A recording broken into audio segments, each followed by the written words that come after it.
السلام علیکم، میں عبدالستار، آپ علم نیوز دیکھ رہے ہیں۔ طارق متین اور نمرا سہیل ہمارے ساتھ ہیں۔ خواجہ محمد آصف صاحب نے انکشاف کر دیا ہے کہ ان کو دھمکیاں ملنا شروع ہو گئی ہیں، اس پر بات کریں گے، لیکن اس سے پہلے آپ سے درخواست ہے چینل کو سبسکرائب کریں، سبسکرائب کرنے کے ساتھ ساتھ گھنٹی ضرور بجا دیجیے۔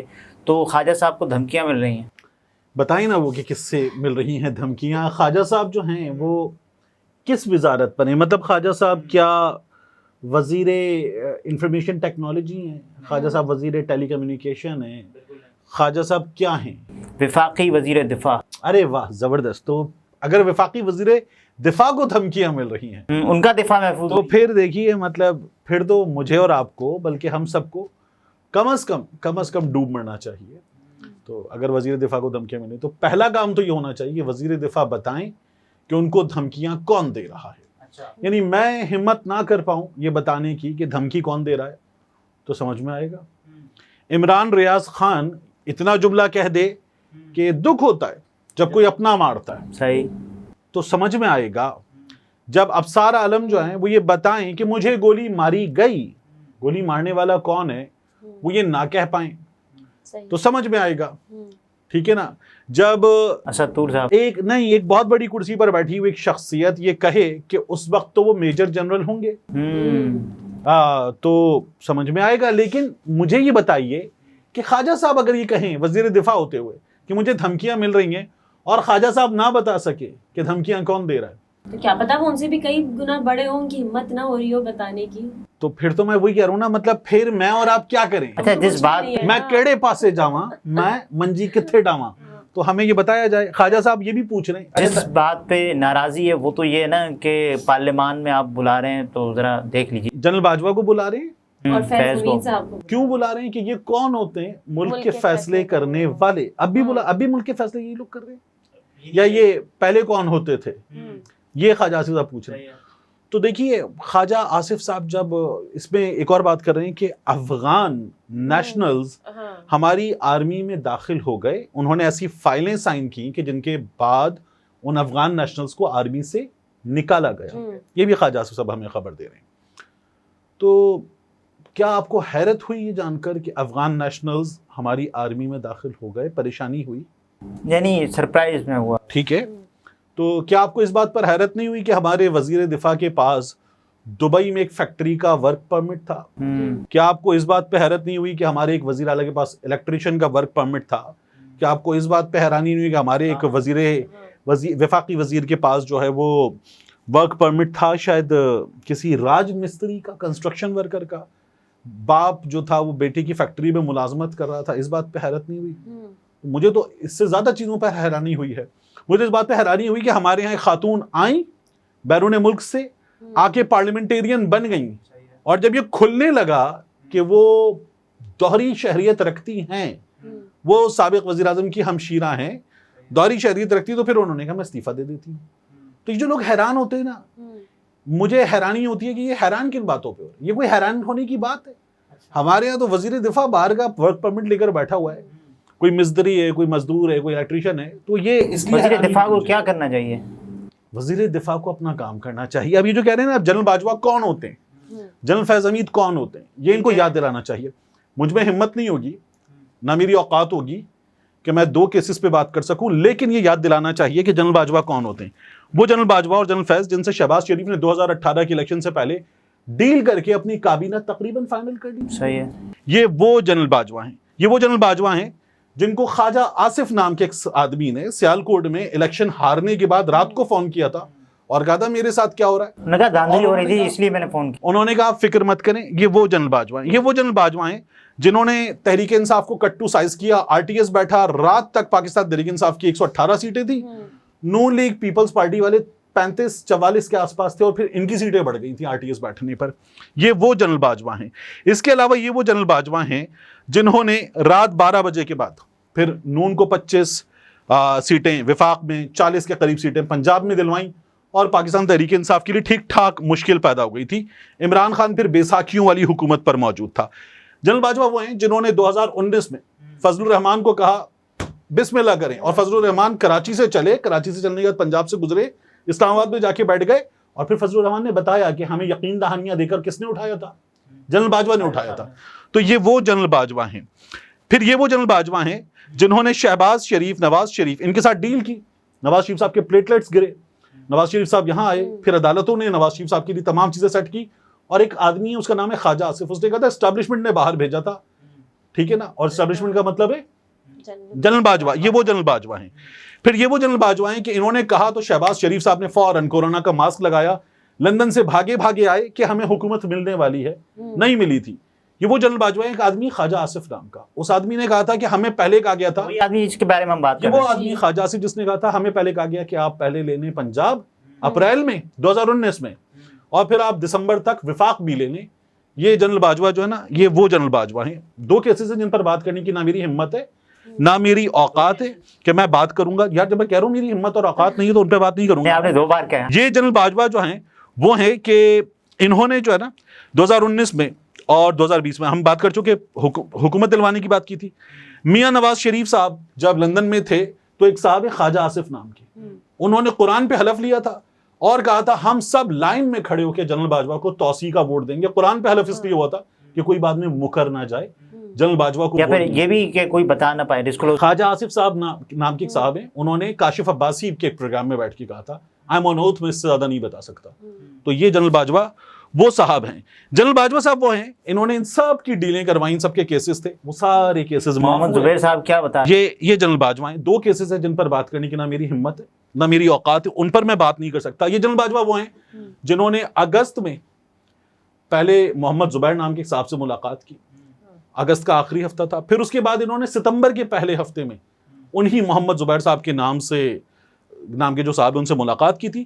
پھر D G S P R صاحب نے، جنرل بابر صاحب نے بتایا تھا کہ ملاقات ہوئی ہے شہید ارشد شریف کے پروگرام میں. یہ جنرل باجوہ صاحب جو ہیں وہ ہیں. جنرل باجوہ صاحب پتہ ہے کون ہیں؟ ان کا یہ جو NRO2 سب کچھ ہو گیا، سندھ ہاؤس میں تمام چیزیں سیٹ ہو گئی تھی، MQM والوں نے بتایا تھا کہ اب آپ جو ہے وہ جا سکتے ہیں. یہ جنرل باجوہ وہ ہیں. جنرل باجوہ کون ہیں؟ یہ 2 کیسز ہیں جن پر بات کرنے کی نہ میری ہمت ہے نہ میری اوقات ہے. لیکن جنرل باجوہ صاحب جو ہے نا، غیر ملکی سفارت خانوں کو سب کو بلا کر انہوں نے بتایا تھا کہ حکومت کیا کر رہی ہے، اور انہوں نے یہ بھی کہا تھا کہ امریکہ سے جو ہمارے تعلقات ہیں وہ ہماری سیکیورٹی کے لیے، ہماری اسٹیٹ کے لیے امریکہ کی حیثیت کیا ہے، ہمیں رشیا کا وزٹ نہیں کرنا چاہیے تھا. پرائم منسٹر کے وزٹ کے فوری بعد، غالباً فروری میں 20-22 تاریخ کے آس پاس کا پرائم منسٹر عمران خان کا وزٹ تھا، اور اس کے کوئی 2 سے 3 روز کے بعد جنرل باجوہ نام کے صاحب نے جو ہے یہ کام کیا تھا.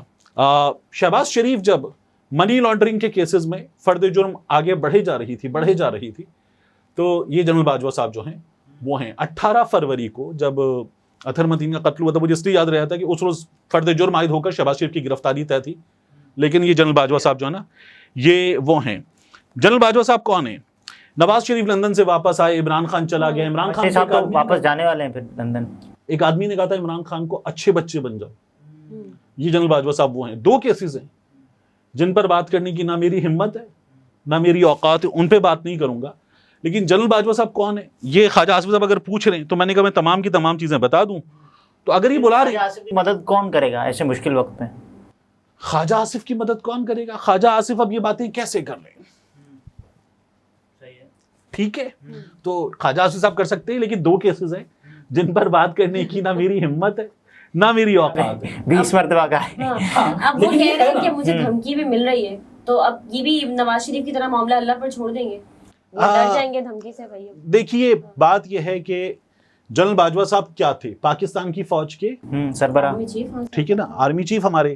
تو جنرل باجوہ صاحب جو ہیں ان کے معاملے میں اس سے پہلے بھی اگر کچھ ہونے جا رہا تھا، ایک آدمی ہے اس کا نام ہے میاں محمد نواز شریف. ستمبر کی 18 تاریخ کو اس آدمی نے لندن میں بیٹھ کے ایک تقریر کی تھی. ستمبر 2023، 18 ستمبر 2023. مٹی پاؤ نہیں چلے گا. پھر اس کے بعد اس آدمی کا بھائی ہے محمد شہباز شریف، وہ گیا گجرانوالا میں اس کی ایک ملاقات ہوئی. اس ملاقات یعنی لاہور سے نکل کر گجرانوالا جانا، وہ ملاقات کرنا اور واپس لندن پہنچ جانا 24 گھنٹے لگے اس میں. دوسرے جاوید صاحب نے کوئی بات کی نہیں؟ چڑے وغیرہ؟ ہاں، چڑے وغیرہ کھاتے وہاں پہ گجرانوالا میں، بڑے مشہور ہیں. تو وہاں گئے اور پھر اس کے بعد اس آدمی نے یہ بھی کہا، محمد شہباز شریف نے، کہ میں دوڑ کے نہیں گیا تھا، میں لندن اڑ کے جہاز میں گیا تھا. ٹھیک ہے نا. اور مجھے بھیجا گیا تھا. تو جنرل باجوہ جو ہیں وہ ہیں کہ اس کے بعد جنرل باجوہ کا نام لینے کی ہمت نواز شریف نے دوبارہ نہیں کی, خواجہ آصف صاحب نے دوبارہ کی ہے. تو بھینس کی پچھل بے سبب نہیں غالب, کچھ تو ہے جس کی پردہ داری ہے. لیکن پھر کیا ہوگا, یعنی اب صرف الزامات ہی لگائیں گے یا پھر بات بھی کریں گے؟ ایک شعر ہے, وہ شعر ہے ارادے باندھتا ہوں سوچتا ہوں توڑ دیتا ہوں, کہیں ایسا نہ ہو جائے کہیں ویسا نہ ہو جائے. تو یہ جو ہے نا جنرل باجوہ کو ہم بلائیں گے پارلیمان میں, بلا کے ان سے حساب لیں گے. بلانا چاہیے اچھے سے بلائیں, بالکل بلائیں. ابھی آپ نے اتنا ایکسپلین کیا, اچھے سے جانتے ہیں وہ جنرل باجوہ کو, پھر بھی ہم پوچھتے ہیں کون ہے. اسے کہتے ہیں منہ کے فائر, ٹھیک ہے نا. ہوائی فائر تو نہیں, ہوائی فائر میں بھی کچھ ہوتا ہے, وہ ہو جاتا ہے. ہوائی فائر بھی ہوتا ہے تو لوگ جا کے ایف آئی آر کرواتے ہیں میرے گھر کے باہر ہوائی فائرنگ ہوئی ہے. منہ کے فائر جو ہوتے ہیں نا اس میں کچھ نہیں. لیکن پھر جس بندے سے منسوب میں جو کر رہا ہوں اتنی دیر سے, یہ کیا ہے؟ یہ بھی منہ کے فائر ہیں, کیونکہ 2 کیسز ہیں جن پر بات کرنے کی نہ میری ہمت ہے نہ میری اوقات ہے. میں ان دونوں کیسز پر, سوری ان میں سے ایک کیسز پر 2 بار ایک اینکر کا نام لے کے بات بھی کر چکا ہوں. تو باقی وہ دوبارہ خواجہ صاحب آگے ہمت کریں گے, اس سے نام ڈسکلوز کریں گے, آگے ہمت کریں گے اس پر بات کریں گے؟ خواجہ آصف صاحب وزیر دفاع ہیں, اور وزیر دفاع ہوتے ہوئے اگر وہ یہ کہہ رہے ہیں کہ مجھے دھمکیاں مل رہی ہیں, اور خواجہ آصف صاحب جو ہے وہ ٹیلی ویژن پروگرامز میں بھی یہ باتیں کر دیتے, اور باتیں کر دینے کے بعد کہتے ہیں کہ مجھے دھمکیاں مل رہی ہیں, میں یوں نہیں کر سکتا, یہ مجبوریاں. اچھا, سمجھنے والے کے ذہن میں تو جب وہ فیض صاحب کی بات کر رہے تھے تو غالباً ان کی طرف سے ایسا کہا گیا ہوگا, تو لوگ کیا پھر فیض حمید صاحب یہ کہیں گے کہ صاحب خواجہ آصف جھوٹ بول رہے ہیں؟ دیکھیے میں آپ سرچ کروں, خواجہ آصف صاحب جو ہیں اس سے آگے یہ معاملہ جائے, یہ اتنا کافی ٹی وی پر آ گیا ہے. وہی تو کہہ رہا ہوں, بہت ہو گیا. قرارداد پیش بھی ہو جاتی ہے کہ ایوان مطالبہ کرتا ہے, کہ قرارداد یہی ہوتی ہے نا, یہ ایوان مطالبہ کرتا ہے کہ سابق army chief general Qamar Javed Bajwa کو, صحیح ہے, جنرل فیض حمید کو بلایا جائے اور ان سے حساب لیا جائے. حساب کس چیز کا؟ کوئی کسی کرپشن کا معاملہ نہیں ہے, یہ ہے کہ آپ ملک چلانے والے کون ہوتے ہیں. یہ بالکل ٹھیک بات ہے, لینا چاہیے نا صاحب. خواجہ آصف کی یہ بات بالکل ٹھیک ہے کہ جنرل باجوہ کون ہوتے ہیں, ملک چلانے والے. جنرل فیض حمید کون ہوتے ہیں, ملک چلانے والے. لیکن بات یہ ہے کہ یہ بات ٹیلی ویژن پروگرام میں بیٹھ کر کرنے میں, پارلیمان میں قرارداد پیش کر دینے میں, اور قرارداد پہ عمل درآمد کروانے میں ایک ہے فرق. اچھا, اگر ایسا ہو گیا تو آپ تعریف کریں گے؟ نہیں, دیکھیے میں تو یہ چاہوں گا کہ یہ جو ہے نا منہ کے فائر سے بات پھر آگے جائے. ہمارے ہاں ابھی تک کئی بار موقع ملا, آئی ایم ایف کہتی ہے حساب کرو, ٹھیک ہے, یہ لوگ کہتے ہیں ٹھیک ہے ہم سول بیوروکریسی کا, اس کا اس کا سب کا حساب دے دیں گے, سیاستدانوں کا حساب دے دیں گے, ہم جرنیلوں کا اور ججوں کا حساب آپ کو نہیں دیں گے. تو جو ان کا حساب نہیں دے سکتے آئی ایم ایف کو, اب یہ کمیٹی بنی ہے آسٹیرٹی کے لیے, دوبارہ کفایت شعاری, اخراجات میں کمی کے لیے.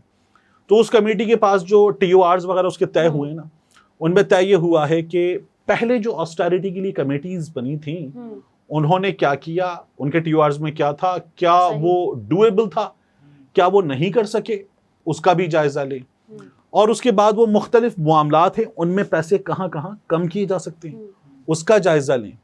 تو یہ جو معاملہ ہے نا جس کی ہم بات کر رہے ہیں, یہ معاملہ اس میں ڈسکس ہی نہیں ہونے جا رہا, ٹھیک ہے. اور ایک اور چیز یاد رکھیے گا, اس آسٹیرٹی کمیٹی کے پاس جو ہمارا 14,400-600 ارب ٹوٹل بجٹ ہے, اس میں سے کوئی اراؤنڈ 16% کے اختیارات ہیں. 16% کے جو پیسے ہیں 14,400 میں سے, ٹھیک ہے, وہ کوئی شاید 2,200 ارب ہوں گے.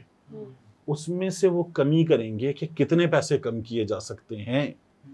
تو اس کی سمبولک ویلیو ہوتی ہے نا, سمبولک ویلیو ہوتی ہے. 16% میں سے کمی کریں گے کہ کتنے کم کیے جا سکتے ہیں, اور یہ پھر ہم فیصلہ کریں گے کہ اس میں سے کیا ہو سکتا ہے. تو یہ وہ حکومتیں ہیں جن کے پاس اختیار وغیرہ جو ہے نا, وہ ان کو آئی ایم ایف بھی کہے گا کہ لے لو, ان کو جو عوام کا ووٹ ہے وہ بھی کہے گا کہ لے لو, لیکن یہ اختیارات خود لینے کی ہمت نہیں کر سکتے. اس کی سب سے بڑی ریزن کیا ہوتی ہے؟ ان سب کے ہوتے ہیں کرپشن کے معاملات, ان کی ہوتی ہیں فائلیں, اور یہ اس سے آگے نہیں جا پاتے. ناظرین، یہ طارق متین تھے، گفتگو آپ نے ملاحظہ فرمائی. اجازت دیجیے، اللہ حافظ.